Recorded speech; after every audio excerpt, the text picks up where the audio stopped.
Hello everyone, vector analysis में हम आप लोगों को प्रीवियस ईयर के क्वेश्चन पेपर को सॉल्व करवा रहे हैं। जो 2023 का क्वेश्चन पेपर आपका आया हुआ था उसमें से हम कुछ क्वेश्चन आप लोगों को सॉल्व करवा चुके हैं, बट अभी कुछ क्वेश्चन बाकी हैं। तो देखिए, कुछ क्वेश्चंस हम आज करते हैं और इफ पॉसिबल नेक्स्ट लेक्चर में हम आप लोगों का ये क्वेश्चन पेपर पूरा सॉल्व कर देंगे। उसके बाद हम आप लोगों का इंटीग्रल का सॉल्यूशन भी 23 वाला दे देंगे। तो चलिए, क्वेश्चन नंबर फर्स्ट आप लोगों को पूछा गया है, ग्रीन्स फंक्शन का स्टेटमेंट, जो ग्रीन्स थ्योरम होती है उसका स्टेटमेंट बताइए। स्टेटमेंट ऑफ ग्रीन्स थ्योरम, कायदे में ये थ्योरम होगा, फंक्शन नहीं। अगर फंक्शन लिखा हुआ है तो उसके बजाय आप थ्योरम समझना। स्टेटमेंट ऑफ ग्रीन्स फंक्शन मतलब वो थ्योरम ही पूछना चाह रहे हैं। देखिए, ग्रीन्स थ्योरम क्या होती है? ग्रीन्स थ्योरम वो होती है जो लाइन इंटीग्रल को सरफेस में कन्वर्ट करती है, यानी कि सिंगल इंटीग्रल को डबल इंटीग्रल में कन्वर्ट करती है।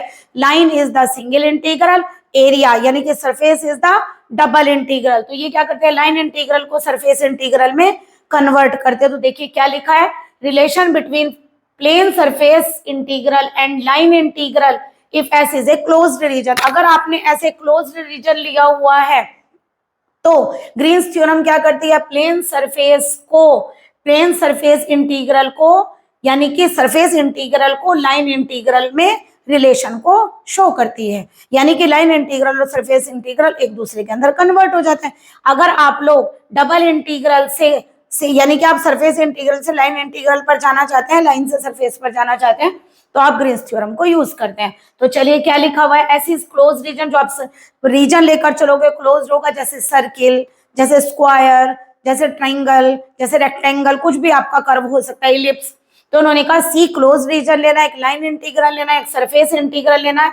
फंक्शन फाई एक्स वाई और साई एक्स वाई दोनों ही कंटिन्यूअस फंक्शन लिए गए हैं, और जो आपके पार्शियल डेरिवेटिव है वो भी सारी कंडीशन को कंटिन्यूटी की सेटिस्फाई करेंगे। तब आप लोग ये कहेंगे कि लाइन इंटीग्रल इज क्या, किसका? Psi d x plus phi d y, जो आपने दो फंक्शन माने, equal to surface integral of, देखिए फाई किसके साथ है? डी वाई की। याद रखिए फाई है डी वाई के साथ, बट पार्शियली किसके साथ डिफरेंशिएट करें?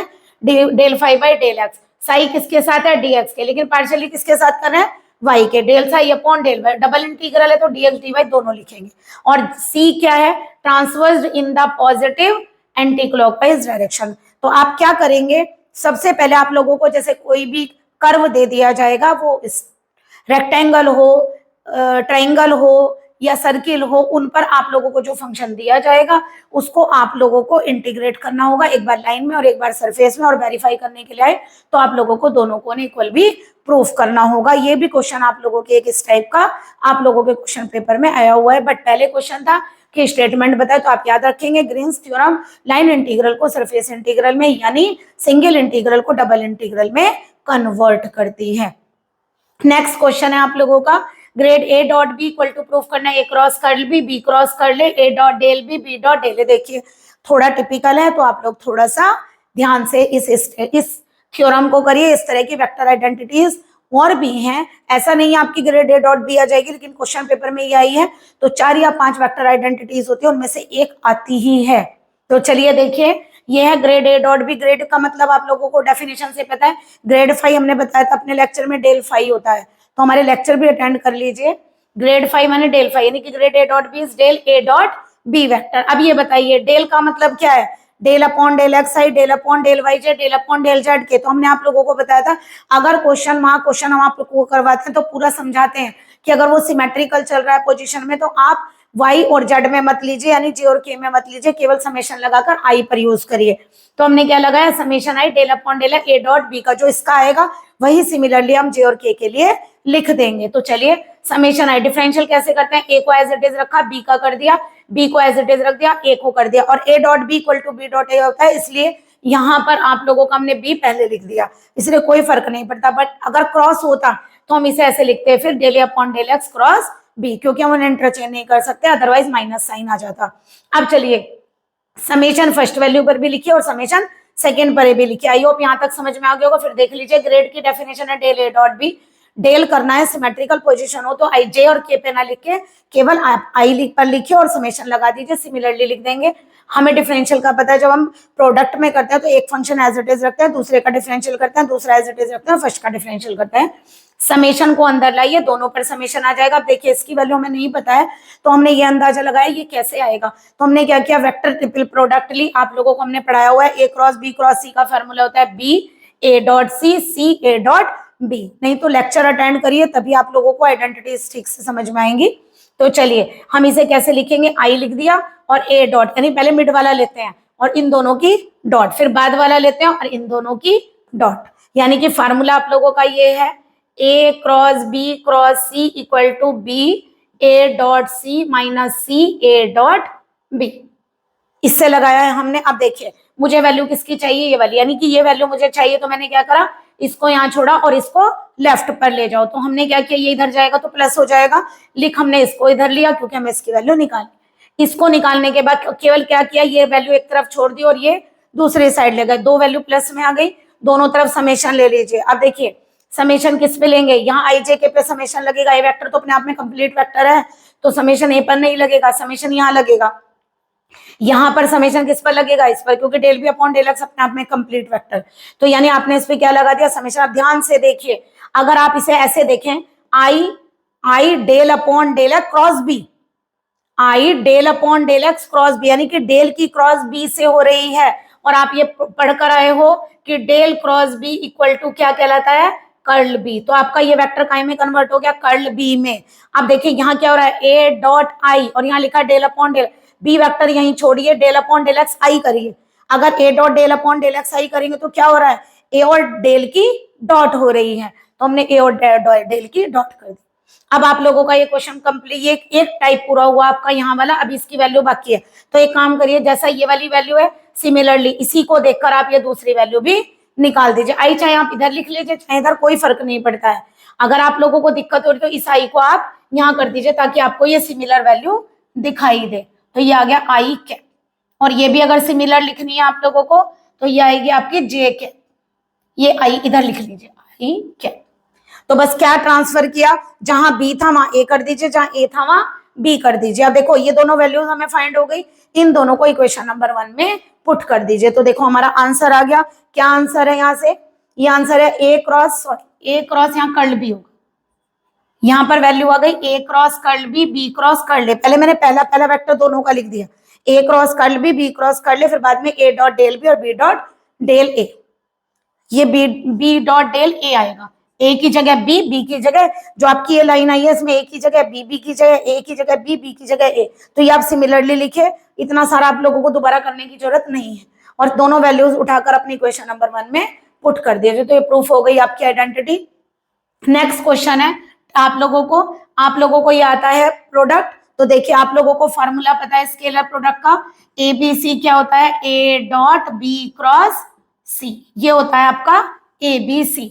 ए डॉट बी क्रॉस सी आपके इसके फंक्शन की वैल्यू है। तो कैसे करेंगे, आपके क्वेश्चन के अंदर ए का काम कर रहा है ए प्लस बी का काम कर रहा है बी प्लस सी और सी का काम कर रहा है सी प्लस ए। तो हम इसे कैसे करेंगे, हम लिखेंगे A plus B, A dot B cross C. हमने इस क्वेश्चन को अपने जो वेक्टर के लेक्चर्स डाले हैं उसमें भी करवाया हुआ है। तो आप लोग प्लीज हमारे लेक्चर भी अटेंड करिए, आप लोगों के लिए बहुत हेल्पफुल है एग्जाम के लिए। चलिए अब क्या होगा, अब इनकी डॉट करिए, ए की डॉट करिए यहाँ पर, पहले ये आएगा ए प्लस बी, पहले डॉट के बजाय क्रॉस करिए, यहाँ पर इस ब्रैकेट को सॉल्व करिए, क्या बनेगा B cross C, B cross A, cross में आप इंटरचेंज नहीं करेंगे, C cross A and C cross C. ये 4 वेक्टर आ गए। आप लोगों को पता है सेम वेक्टर की क्रॉस प्रोडक्ट 0 हो जाती है। तो हमारे पास बचा A vector plus B vector dot, यहाँ क्या बनेगा B cross C, B cross A, C cross A. तो यहां से कितना आएगा, देखिए ये 0 कर दिया हमने। अब ए डॉट करिए,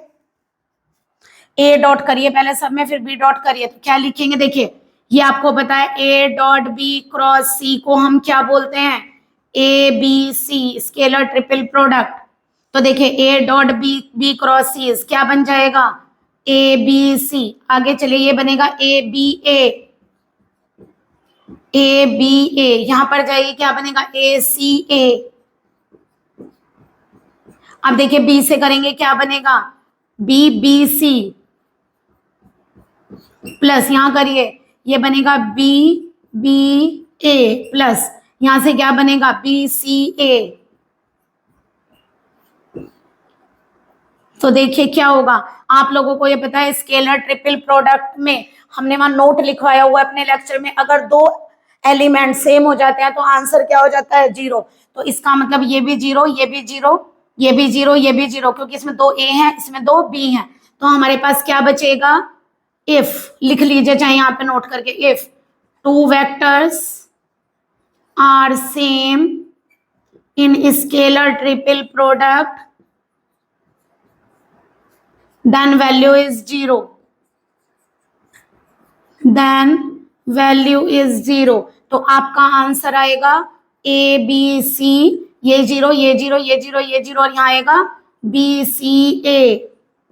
तो ये क्या बनेगा, अब देखिए हमने आप लोगों को ऐसे सिखाया था, BCA है, BCA इनको इस डायरेक्शन में हमने क्लॉकवाइज लिख दिया। अब देखिए इसे ABC लिख सकते हैं क्या, डायरेक्शन चेंज नहीं होनी चाहिए, ABC ना एलिमेंट चेंज होगा, तो यानी कि हम इसको ABC लिख सकते हैं। चेक करिए तभी लिखिए, अगर हमने इसे ABC लिख दिया that is ABC plus ABC is answer is 2ABC। Check करिए आपकी राइट साइड प्रूफ हो गई। तो देखिए LHS हम लेकर चले थे और RHS हम ले आए। तो आप लोगों का ये क्वेश्चन बहुत इजी है और बहुत इंपॉर्टेंट भी है, मोस्टली हर साल आ ही जाता है। तो आप लोग अच्छे से हमारे लेक्चर भी पढ़िए, क्योंकि देखिए बच्चों खाली आप लोग क्वेश्चन पेपर सॉल्व करके मार्क्स अच्छे नहीं ला सकते हैं, तो कम से कम ज्यादा भी नहीं तो आप लोग कम से कम हमारे लेक्चर में किए गए क्वेश्चंस को अगर कर लेंगे, और हम जो 2-3 साल के आप लोगों को जो भी पॉसिबल हो सकेंगे 10 ईयर क्वेश्चंस, यानी कि 2-3 साल के क्वेश्चन पेपर, सॉरी 10 ईयर नहीं, क्वेश्चन पेपर आप लोगों को सॉल्व करवाएंगे तो आप लोगों की बहुत हेल्प हो जाएगी। तो इसलिए हमारे लेक्चर लगातार देखिए और like and subscribe my channel. Good day.